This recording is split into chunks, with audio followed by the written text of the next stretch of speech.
ಶ್ರೀಗುರುಭ್ಯೋ ನಮಃ. ಆರ್ಥಿಕ ಸಂಕಷ್ಟಗಳಿಂದ ಬಳಲುತ್ತಿದ್ದರೆ ಶ್ರೀ ಲಕ್ಷ್ಮಿ ಸ್ಥಿರವಾಗಿ ನೆಲೆಸಬೇಕೆಂದರೆ ಸರಳವಾಗಿ ಮನೆಯಲ್ಲಿ ಪೂಜಾ ವಿಧಾನವನ್ನು ಮಾಡಿರಿ.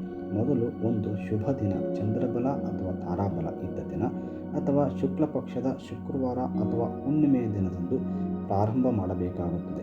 ಈ ಆರಾಧನೆ ಮಾಡುವ ಮೊದಲು ಶುದ್ಧ ತುಪ್ಪದ ದೀಪವನ್ನು ಹಚ್ಚಿ ವಿಘ್ನೇಶ್ವರನ ಆರಾಧನೆ ಮಾಡುತ್ತಾ 21 ಗರಿಕೆಯಿಂದ ಮಂತ್ರ ಓಂ ಗಂ ಗಣಪತಯೇ ನಮಃ ಎಂಬ ಮಂತ್ರದೊಂದಿಗೆ ಗರಿಕೆಯನ್ನು ಸಮರ್ಪಿಸಿ ವಿಘ್ನೇಶ್ವರನಿಗೆ ಧೂಪ ದೀಪದೊಂದಿಗೆ ಸಂಕಲ್ಪ ಪ್ರಾರ್ಥನೆಯಿಂದ ನೈವೇದ್ಯವನ್ನು ಮಾಡಿ, ಜೊತೆಗೆ ಕುಲದೇವರ ಆರಾಧನೆ ಮಾಡಿ 108 ನಾಮಾವಳಿಗಳಿಂದ ಹಳದಿ ಪುಷ್ಪಗಳನ್ನು ಸಮರ್ಪಿಸಿ ಧೂಪ ದೀಪಗಳಿಂದ ಸಂಕಲ್ಪ ಮತ್ತು ಪ್ರಾರ್ಥನೆಯಿಂದ ನೈವೇದ್ಯ ಮಾಡಿ, ನಂತರ ಒಂದು ಹೊಸದಾದ ತಾಮ್ರದ ತಂಬಿಗೆಯನ್ನು ತೆಗೆದುಕೊಂಡು ತಂಬಿಗೆಯಲ್ಲಿ ಭರ್ತಿಯಾಗಿ ನಾಣ್ಯಗಳನ್ನು ತುಂಬಬೇಕು.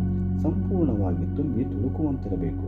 ಹಾಗೆ ಈ ತಾಮ್ರದ ತಂಬಿಗೆಯನ್ನು ಒಂದು ತಟ್ಟೆಯಲ್ಲಿ ಇಟ್ಟು ಲಕ್ಷ್ಮಿಯ ಭಾವಚಿತ್ರದ ಮುಂದೆ ಪ್ರತಿಷ್ಠಾಪಿಸಿ ಪೂಜಾದಿಗಳನ್ನು ಮಾಡಿ ನಾನಾ ರೀತಿಯ ಕೆಂಪು ಹೂಗಳಿಂದ ಅಲಂಕರಿಸಿ ಲಕ್ಷ್ಮೀದೇವಿಯ 108 ನಾಮಾವಳಿಗಳಿಂದ ಕೆಂಪು ಹೂಗಳನ್ನು ಸಮರ್ಪಿಸಿ ಲಕ್ಷ್ಮೀದೇವಿಗೆ ಹಾಲಿನಿಂದ ಸಿಹಿ ಪದಾರ್ಥವನ್ನು ತಯಾರಿಸಿ ಧೂಪ ದೀಪದೊಂದಿಗೆ ಸಂಕಲ್ಪ ಮತ್ತು ಪ್ರಾರ್ಥನೆಯೊಂದಿಗೆ ಈ ಮಂತ್ರವನ್ನು ಓಂ ಹ್ರೀಂ ಶ್ರೀಂ ಕ್ಲೀಂ ಮಹಾಲಕ್ಷ್ಮೀ ನಮಃ ಎಂಬ ಮಂತ್ರವನ್ನು 108 ಬಾರಿ ಜಪಿಸಿ ಮತ್ತೊಮ್ಮೆ ಪ್ರಾರ್ಥಿಸಿಕೊಳ್ಳಬೇಕು. ಈ ಪೂಜಾ ವಿಧಿವಿಧಾನಗಳನ್ನು ಪ್ರತಿದಿನ ಸೂರ್ಯೋದಯದೊಳಗಾಗಿ ಮಾಡಿ ಮುಗಿಸಬೇಕು.